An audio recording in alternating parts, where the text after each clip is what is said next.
नमस्ते। HSC board युवक भारती कक्षा 12वीं पद्य पाठ 5 जो है वृंद लिखित वृंद के दोहे। इसके पूर्व जो वीडियो था उसमें हमने इस पद्य पाठ को भली भांति समझ लिया था। आज हम उसके सवाल जवाब पढ़ेंगे। यहाँ पर जो कठिन शब्द है उन शब्दों को पहले देख लेते हैं। सरस्वती मतलब सरस्वती विद्या की देवता। सौर्य मतलब चादर चद्दर। लह मतलब लेना। उद्यम मतलब प्रयत्न कोशिश। पाथर पत्थर। अंबही आम्र वृक्ष। कर्तव्य मतलब कार्य काम। काठ मतलब लकड़ी। वायस कौवा। पयोद बादल। तीही उसे। निबौरी नीम का फल। इन कठिन शब्दों के बाद हम सवाल जवाब पर आते हैं। आपको HSC बोर्ड की जो प्रश्न पत्र सामने आता है उसमें एक सवाल होता है कारण लिखिए। इस कारण लिखिए सवाल को यहाँ पर हम पढ़ेंगे। पहला सवाल है, सरस्वती के भंडार को अपूर्व कहा गया है। जी हाँ, हमने देखा कि वृंद ने सरस्वती का जो भंडार है, ज्ञान का भंडार, उसे अपूर्व कहा गया है, अनूठा अलग निराला कहा गया है। ऐसा क्यों है? कारण सरस्वती के ज्ञान का जो भंडार है उसकी बात ही कुछ निराली है।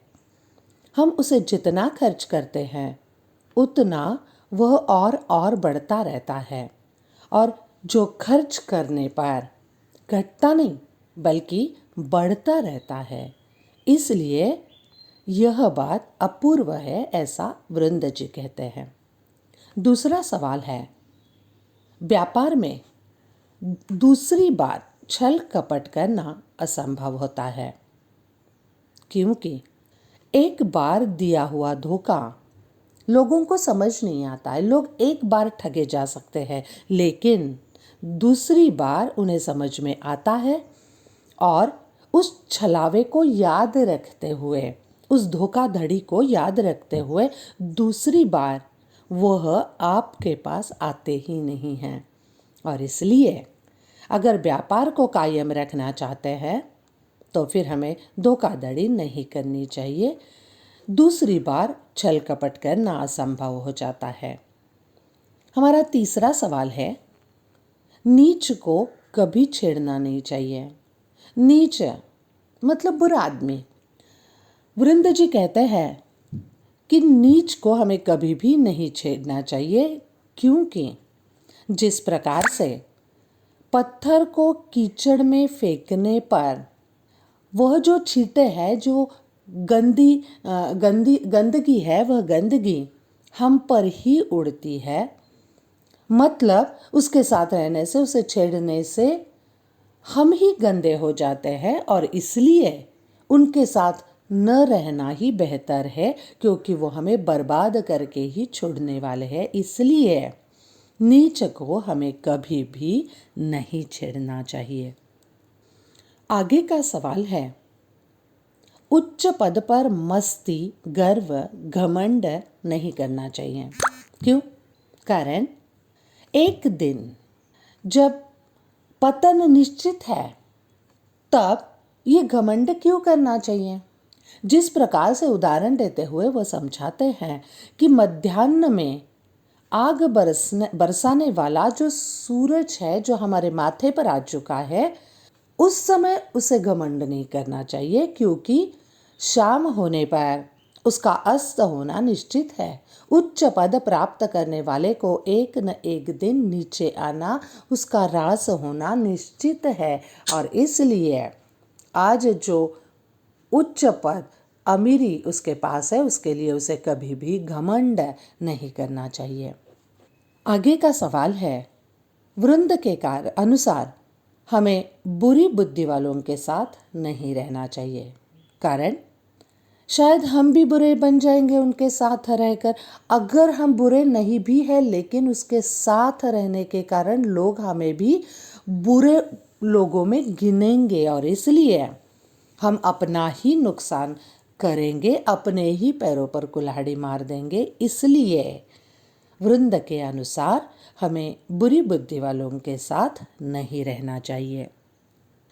आगे हम विलोम शब्द देखेंगे।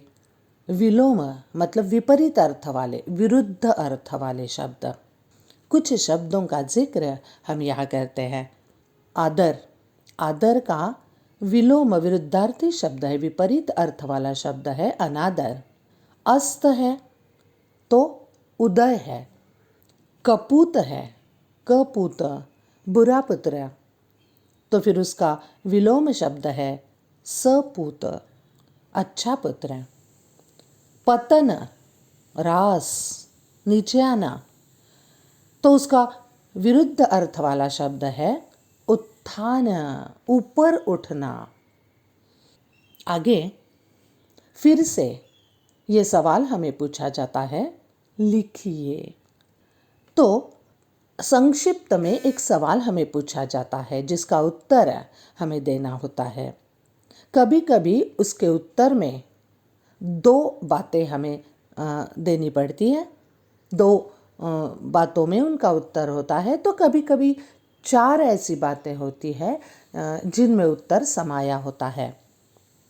पहला सवाल है, सरस्वती के बारे में कथन। सरस्वती अर्थात सरस्वती अर्थात ज्ञान। अब उसका कथन वृंद ने क्या कहा उनके बारे में? वृंद कहते हैं, सरस्वती के पास ज्ञान का भंडार है।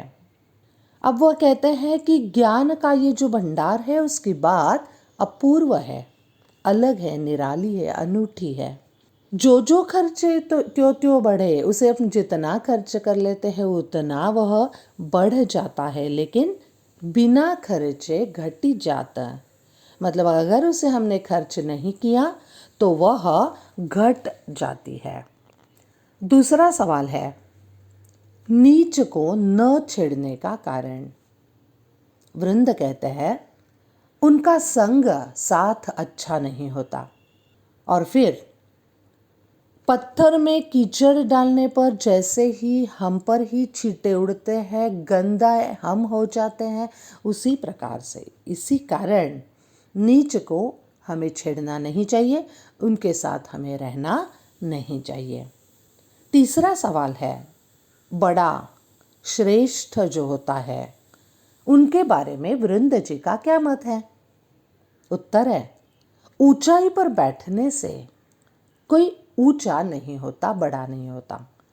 सिर्फ ऊंचे स्थान पर बैठने से कोई भी अपने आप को बड़ा मान नहीं सकता है जब तक हम में वह गुण नहीं होते। इस सवाल का दूसरा उत्तर है कि मंदिर के शिखर पर बैठने मात्र से कौवा गरुड़ नहीं बन सकता। तो इसका मतलब वह गरुड़ के समान नहीं बना, गरुड़ के समान ताकत उनके पास नहीं आई। कौवे की ताकत, क्षमता और गरुड़ की ताकत, क्षमता में अंतर है और इतना सब कुछ सिर्फ ऊंचे बैठने मात्र से हासिल नहीं होता। हमारा चौथा सवाल है, कपट के बारे में वृंद का कथन। छल कपट। वृंद कहते हैं कि मन में कपट रख कर किसी को भी व्यापार नहीं करना चाहिए। व्यापार में धोखाधड़ी कभी भी नहीं करनी चाहिए। दूसरी बार वह कहते हैं, दूसरे उत्तर में वह कहते हैं कि हांडी, काठ की हांडी, लकड़ी की हांडी एक बार चूल्हे पर चढ़ाई जा सकती है, दूसरी बार नहीं, वह जल जाएगी। इसी प्रकार से झूठ बार बार नहीं चल सकता, एक बार चल सकता है, लेकिन अगर हमेशा के लिए निरंतर व्यापार को चलाना है तो फिर हमें बार बार ये झूठ धोखाधड़ी नहीं चल सकती। ये वृंद जी कपट के बारे में कह रहे हैं। आगे एक सवाल हमें पूछा जाता है, शब्द या आकलन में वाक्य पूर्ण कीजिए। अब इस वाक्य को हमें पूर्ण करना है। कविता में, पद्य पाठ में जो आधा वाक्य हमें दिया जाता है और दूसरे वाक्य के साथ संबंध बनाने के लिए हमें कहा जाता है। तो पहला आधा वाक्य है, आप अकारज आपनो, उत्तर है करत कुबुध के साथ। दूसरा है, अपनी पहुंच बिचारी कै, कर्तब करिए दौर्य। तीसरा, होनहार बिरवान के, होत चिकने पात। और चौथा वाक्य है, गागरी कैसे फोरिए, उन यो देखी पयोद। एक अत्यंत आकलन से संबंधित पूछा जाने वाला, हमेशा पूछा जाने वाला सवाल है, संजाल पूर्ण कीजिए।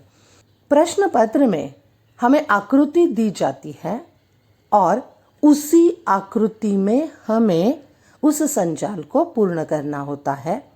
आकृति को पेन से ही बनाना है। सूचनाओं को ठीक से पढ़ लीजिए। यहाँ पर बिना आकृति के सिर्फ उत्तर हम देख रहे हैं। आपको दी हुई आकृति में ही उत्तर लिखने हैं। संजाल पूर्ण कीजिए। पहला कथन है सरस्वती के बारे में वृंद का कथन, जो पहले भी हम देख चुके हैं। उसका उत्तर है, सरस्वती मतलब ज्ञान का भंडार है।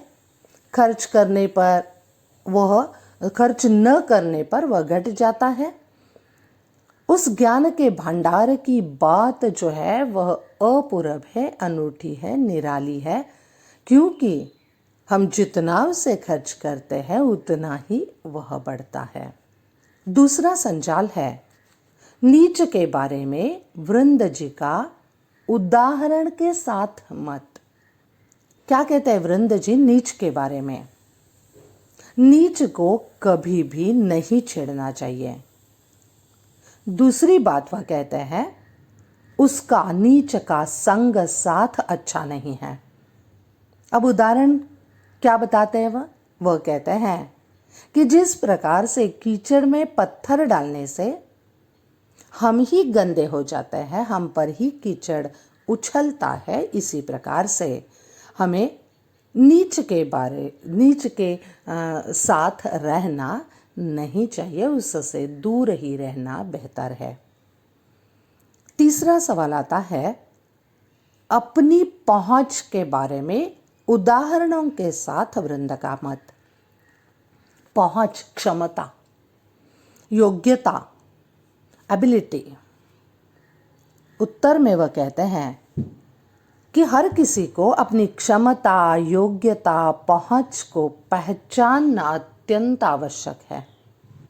दूसरे में वह कहते हैं कि योग्यता के अनुसार अपनी क्षमता को पहचान कर हमें अपना काम, कर्म का चुनाव करना चाहिए। उदाहरण में वह कहते हैं कि जितनी लंबी सौर है, चद्दर है, हमारी क्षमता जितनी लंबी सौर है उसको पहचान कर ही अपने पैरों को हमें फैलाना है, उतने ही पैर फैलाने हैं। क्षमता के परे जाकर अगर हम कुछ करना चाहते हैं तो हम हंसी के पात्र बन जाएंगे। आगे ये जो सवाल जवाब हमारे सामने है वह अत्यंत महत्वपूर्ण है। इस वृंद के दोहे के स्वाध्याय में ये दिया हुआ है। ये सवाल क्या है? तो ये रसास्वादन है। रसास्वादन ये पद्य पाठों के लिए अत्यंत महत्वपूर्ण होता है, जिसके लिए 6 अंक होते हैं। 2 प्रकार के हैं ये। इनमें होता यूं है कि आपको कभी एक पद्य पंक्ति, 2 पद्य पंक्तियां दी जाएंगी और कहा जाएगा आपको कि दिए हुए मुद्दों के आधार पर आपको उपर्युक्त पंक्ति का रसास्वादन करना है। कीजिए। दूसरे प्रकार का जो सवाल होता है जो आपके सामने अभी है, इनमें एक पंक्ति दी जाती है और कहा जाता है कि इन पंक्तियों के आधार पर, इस पंक्ति के आधार पर दोहों का, पद्य पंक्तियों का रसास्वादन कीजिए। अब यहाँ पर मुद्दे आपको नहीं दिए जाते, लेकिन आपको मुद्दों को रट कर रखना चाहिए। कौन से मुद्दे होते हैं?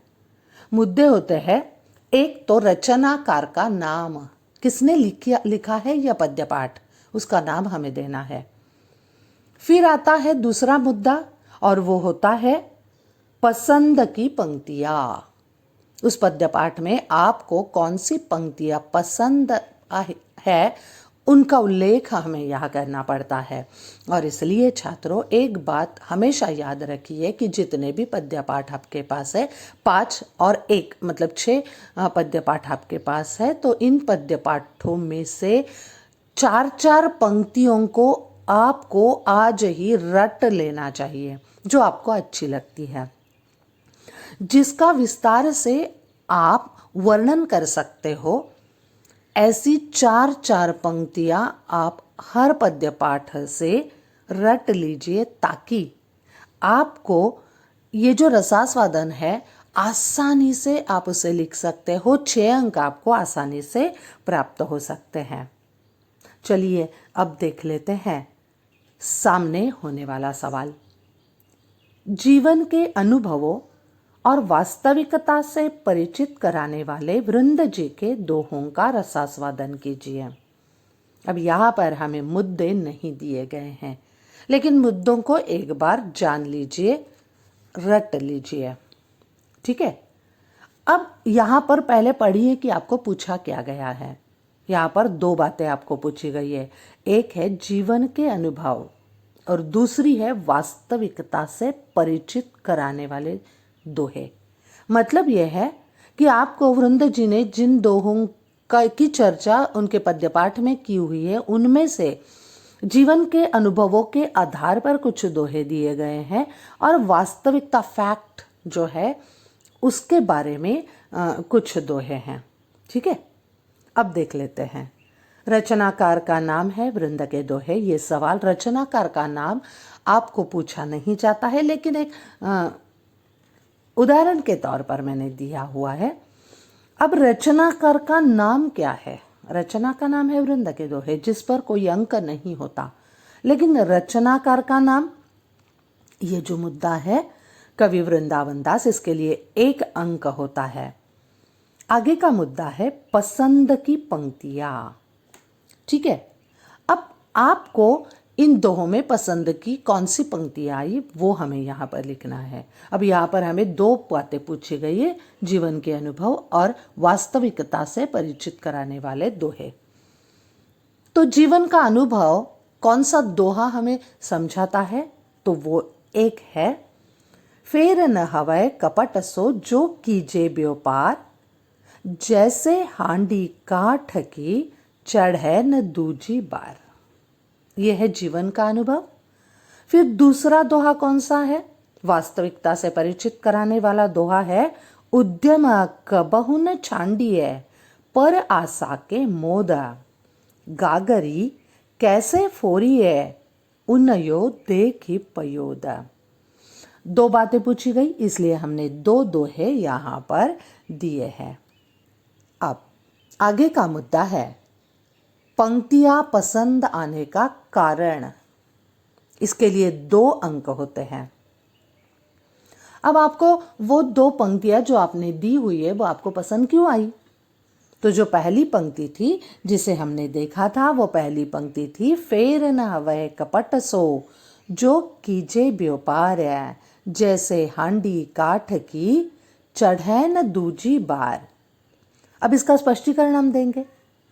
हमने कहा कि प्रस्तुत पद्यांश में कवि वृंदावन दास जी ने मनुष्य को सच्चाई, ईमानदारी से व्यापार व्यवहार करने की सलाह दी है।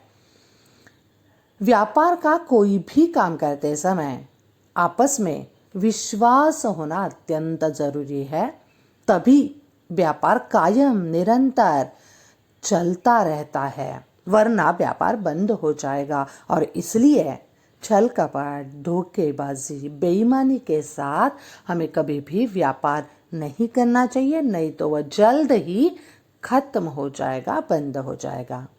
ये हुआ हमारे जो पहली पद्य पंक्ति हमने दी थी उसका विस्तृत विवेचन। हमारा वास्तविकता से परिचित करने वाला एक दोहा वृंदावन दास जी ने दिया हुआ है, और वह है, उद्यम कबहु न छांडिए पर आशा के मोद, गागरी कैसे फोरिए उनमें देख पयोद।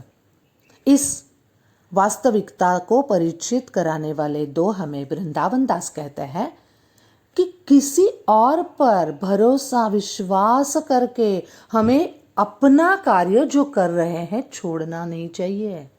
आकाश में पानी से भरे हुए काले बादल को हमने देख लिया और इसलिए अपने पास होने वाला पानी का घड़ा हमने फोड़ दिया। आपकी बारिश आ जाएगी और हमें पानी मिलेगा। अगर हम ऐसा करते हैं तो फिर हमारा ये कार्य, ये व्यवहार मूर्खता से भरा हुआ होगा।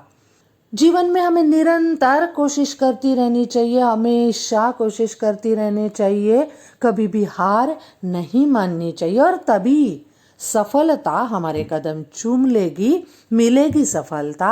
अन्यथा हम सिर्फ नुकसान ही पालेंगे, हमारा नुकसान ही हमेशा ही होगा।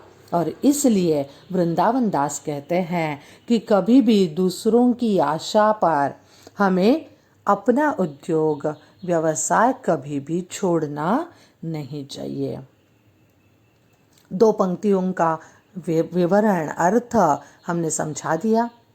अब आगे का मुद्दा आता है कविता का केंद्रीय भाव। कविता का केंद्रीय भाव, इसके लिए 2 अंक है। अत्यंत महत्वपूर्ण ये मुद्दा है।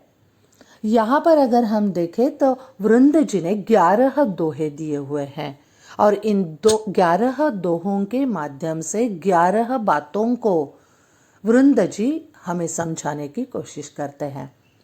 केंद्रीय भाव क्या होता है कविता का, कि इस कविता में कवि हमसे जो कहना चाहते हैं, जो सीख देना चाहते हैं, उनका संक्षिप्त ब्यौरा, मतलब केंद्रीय भाव, सेंट्रल आइडिया। ठीक है, अब यहाँ पर 11 बातें उन्होंने समझाई है, तो 11 बातों का जिक्र हमें यहाँ मैंने किया है, लेकिन जरूरी नहीं कि आप 11 को याद रखें, लेकिन कम से कम एक 6-7 मुद्दों को भी आप अगर याद कर लेते हो, अपने शब्दों में उसे उत्तर पत्रिका में लिख लेते हो, तो आपको ये 2 अंक आसानी से मिलेंगे। ठीक है, और इसलिए मैं फिर एक बार कहती हूँ कि हर पद्य पाठ की 4-4 पंक्तियों को आप रट लीजिए, उसका जिसका आप विस्तार कर सकते हो, अर्थ दे सकते हो, समझा सकते हो, ऐसी 4 पंक्तियों को रट लीजिए।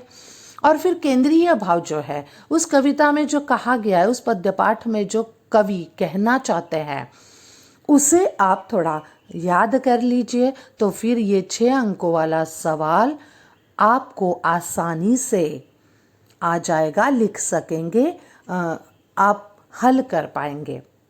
चलिए देखते हैं कविता का केंद्रीय भाव।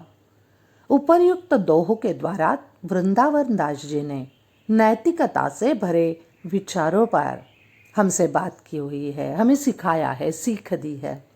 पहली बात, अब हमने बहुत बार इसकी चर्चा की है कि विद्या का धन है, बांटने पर निरंतर बढ़ता है, अन्यथा न बांटने पर वह घट जाता है, और इसलिए वृंद कहते हैं कि ज्ञान को हमें हमेशा ही बांटते रहना चाहिए।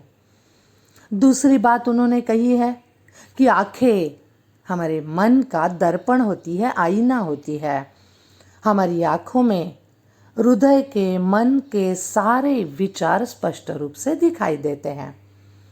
तीसरी बात है मनुष्य को हम अपनी पहुंच, क्षमता को पहचानना चाहिए, अपनी योग्यता, अपनी पात्रता को जानना चाहिए और फिर अपना काम करना चाहिए। अन्यथा अगर उसके परे जाकर बड़ी बड़ी डींगे हम हाँकते हैं तो फिर हम हंसी के पात्र बन जाते हैं। जैसे जितनी चद्दर है, जितनी योग्यता है, उसके अनुसार पैर फैलाने चाहिए, उसके अनुसार कर्म करना चाहिए, वरना हम हंसी के पात्र बन जाते हैं।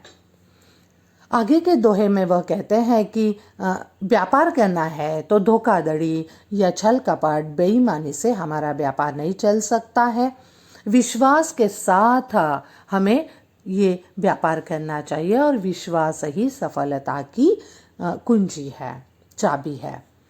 आगे वह कहते हैं व्यक्ति के गुण उसे ऊंचाई तक पहुंचा सकते हैं। सिर्फ मंदिर के शिखर पर बैठने मात्र से कोई कौवा गरुड़ नहीं बन सकता। कौवे के पास गरुड़ की ताकत क्षमता नहीं आ सकती। उसी प्रकार से अपने गुणों के अनुसार ही हमें ऊंचाई प्राप्त हो सकती है। आगे के दोहे में वह कहते हैं दूसरों पे भरोसा रखकर निश्चिंत होना काफी नहीं है, अनुचित है।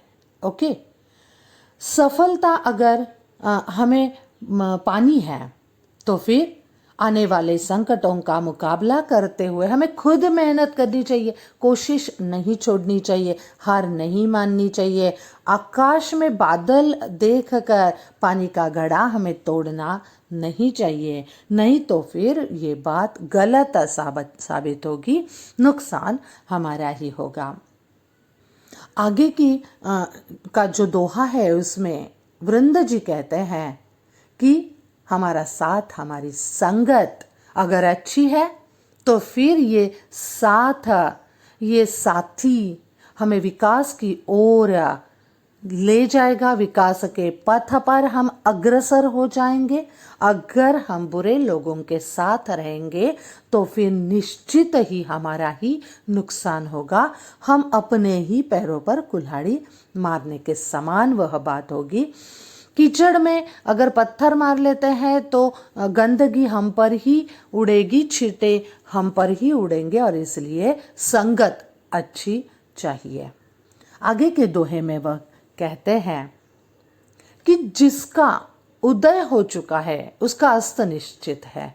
जिसको उच्च पद, अमीरी, धन, संपत्ति, सत्ता आज प्राप्त है, हो सकता है कि कल ये सब कुछ खत्म होगा, नष्ट होगा। और इसलिए जब ऊंचाई पर हम होते हैं तब हमें कभी भी अहंकार करना नहीं चाहिए, क्योंकि अस्त निश्चित है। आगे के दोहे में वह कहते हैं कि गुणों के आधार पर हमें सम्मान प्राप्त होता है। उदाहरण देते हुए वह कहते हैं कि जो कोकिल पक्षी है, अब ये कोकिल है वो आम्र वृक्ष पर बैठकर अपने मधुर स्वरों में गीत गाता है, जबकि कौवा कर्कश होता है और इसलिए उसे नीम का वृक्ष ही मिला है। आगे के दोहे में वह कहते हैं कि हमें अपने ही पैरों पर कुल्हाड़ी मारकर अपना नुकसान करना नहीं है। अगर हम ऐसा कर लेते हैं तो मूर्खों में हमारी गिनती हो जाएगी। और इसलिए वह कहते हैं कि अविवेक मतलब बिना सोचे किया हुआ जो कार्य होता है हानिकारक होता है। सोच समझ कर हमें कोई भी कार्य करना जरूरी है। और फिर अंतिम दोहे में वह कहते हैं कि किसी भी बच्चे का भविष्य उसके पालने में ही समझ में आता है। उस बच्चे के जो लक्षण है उसे देखकर हम समझ जाते हैं कि ये बच्चा खानदान का सुपुत्र बनेगा या कुपुत्र बनेगा। मतलब क्या है कि सुपुत्र और कुपुत्र होने के लक्षण पहले से ही दिखाई देते हैं। उदाहरण में वह कहते हैं कि अगर बीज अच्छा है तो पौधा भी स्वस्थ होगा। बीज पर ही भविष्य निर्भर है। वैसे ही अच्छे लक्षण वाले बच्चे के आधार पर ही हम देखेंगे कि उसका भविष्य निर्भर होता है। यहाँ पर हमने कुछ सवाल और जवाबों की चर्चा की है। आने वाले वीडियो में भी इसी प्रकार से पद्य पाठ पढ़ने के बाद में, गद्य पाठ पढ़ने के बाद में सवाल जवाबों की चर्चा हम ज़रूर करेंगे। अगर ये वीडियो आपको पसंद आ चुका है तो कृपया इसे लाइक, शेयर और सब्सक्राइब ज़रूर कर लीजिए। आगे के वीडियो का इंतज़ार करेंगे।